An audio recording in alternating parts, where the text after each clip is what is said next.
100 yards away. 50.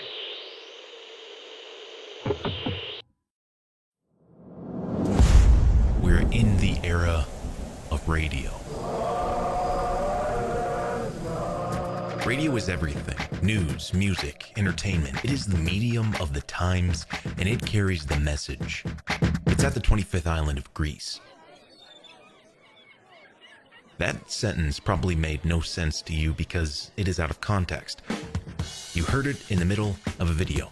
It's a conversation that was taking place way before you even clicked on this thing, but let's take that same concept and carry it over to radio, where the radio waves are constantly on, streaming the vibration from station to speaker to ear to brain. The Mercury Theater on the air. The Mercury Theater was, at the time, world famous.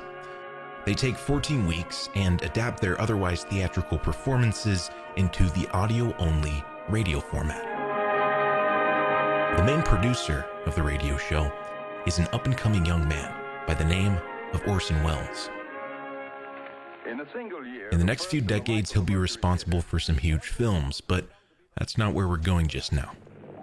So far, everything that the Mercury Theater on Air has broadcast has captured the imagination of those who lend their ears. Sometime later, a paper was found among Lucy Westenra's belongings. I wrote this and leave Their recent performance of Dracula drove fear into listeners as the brutal sound of a stake being stabbed through the heart of the dark vampire reverberates. Give them to me! Jonathan, give them to me! They'll stick the hood in the heart! A sound effect recorded by Welles himself. Watermelon.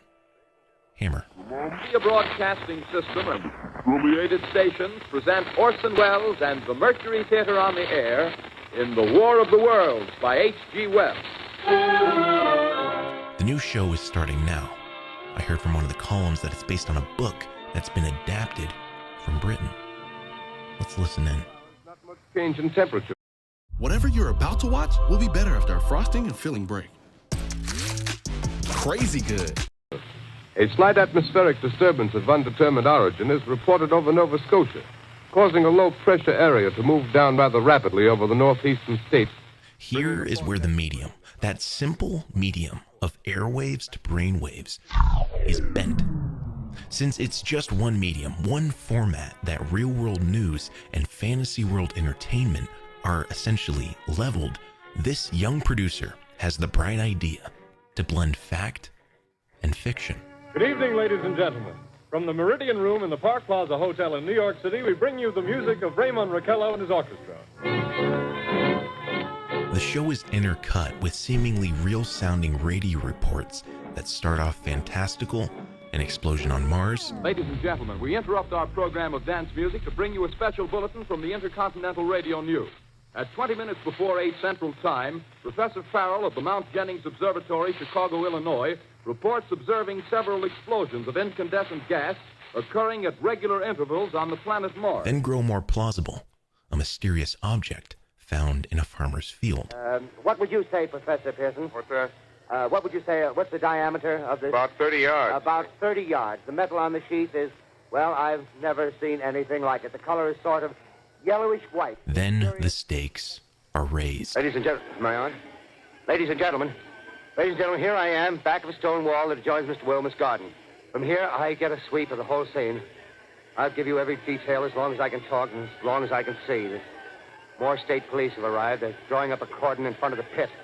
About 30 of them. It's the 25th island of Greece all over again because people are tuning in at random times, hearing what should be entertainment radio hour, but instead hearing... Ladies and gentlemen, I've just been handed a message that came in from Grover's Mill by telephone.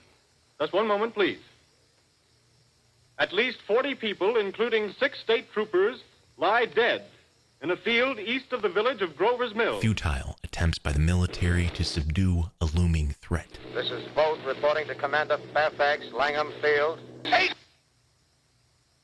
This is Bayonne, New Jersey, calling Langham Field. Hopelessness.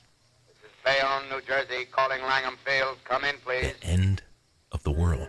Those who here are ringing to warn the people to evacuate the city as Martians approach. Here, a reporter on the rooftop is saying the war machines are throwing poisonous gas. 100 yards away. It's 50 feet.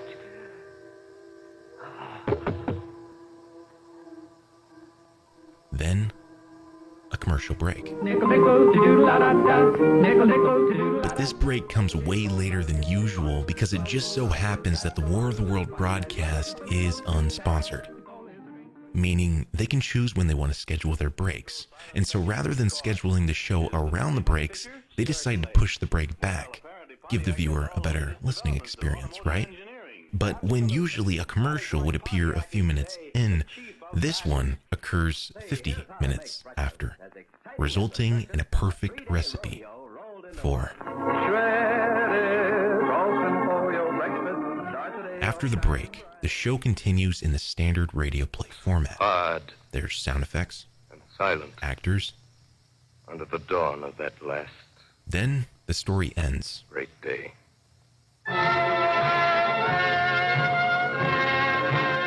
But this was only the beginning. See, during the show, a supervisor at CBS receives a telegram ordering that the show be interrupted and its fictional facade be clarified. But by now, it's too late because there's a crowd of policemen outside storming the studio. And a struggle is ensuing between the page boys, the broadcasters, and the suits, attempting to prevent the cops from shutting down the whole thing. All the while, the phones are ringing off the hook. In a quote from one of the studio employees, "The following hours were a nightmare." Meanwhile, in the town of Concrete, Washington, total chaos. See, while the broadcast was happening, an ill-timed electrical grid shut down, causing a seemingly fourth wall break between the climax of fear caused by fictional radio waves and now this very real-world event happening.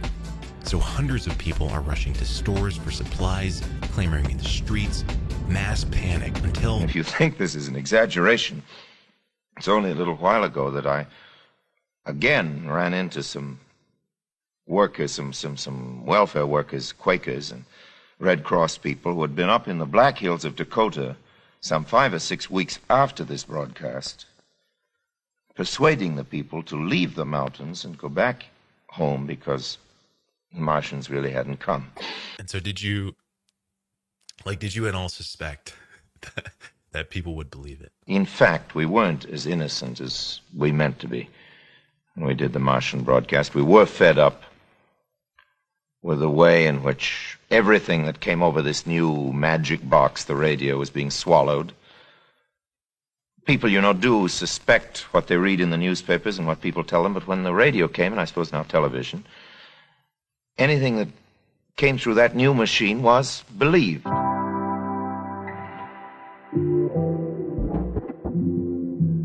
This, to me, is an interesting peek into our history because it directly played into the fears of a populace already on edge. World War II. And the Munich crisis was at its height.